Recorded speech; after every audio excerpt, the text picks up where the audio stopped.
We got 3 clues.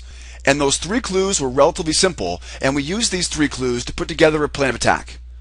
The first clue was what? The first clue was the price wedge, right? We had that price wedge. Mark up your highs, mark up your lows, right? And that gives you your price wedge.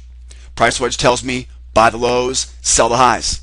The next clue we had was the inside day, outside day transition, right? Mark up your previous high of day, mark your previous low of day, and there's your previous day's range. Where are we? We are just above the highs.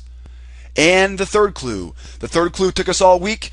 It was the overhead resistance, right? The third clue was all of this overhead resistance overhead. We had the double bottom. That double bottom told me that's where resistance is up here. We had the A, B, C, and D, right? That told me we had additional resistance right there. So the third clue is major resistance. And we had to work this week to, again, set these things up on our charts, and we waited for price to come to us. So here we are now. Those 3 clues gave me a pretty good plan of attack now. I have all kinds of resistance. Okay, think of the resistance we have here. We have the wedge high. I have the 101.75 major swing high. I've got my double bottom extension, and I've got my reversal zone. So right off the bat, we know it's going to be pretty difficult to get long here at these highs. So once again, using this plan of attack, we said to ourselves, our plan is going to be to get short.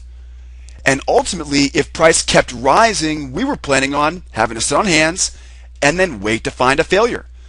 So we knew if price was to rise up, I would really have a hard time buying pullbacks there, which is how I would trade that if there wasn't resistance overhead. But because of that resistance, we expected we'd get some chop and slop here and be able to sell it back down. Well, we actually never had to do that, because what happened this morning was the bottom just dropped out of it after it goes up, tried to break through that wedge high, and it fell through. Well, we of course were ready for it because of our plan of attack.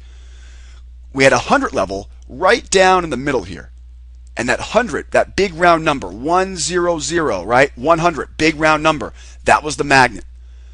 We ended up taking 3 trades to finish that move off all the way down to 100. So a fantastic day today, and it all began with this plan of attack this morning on crude.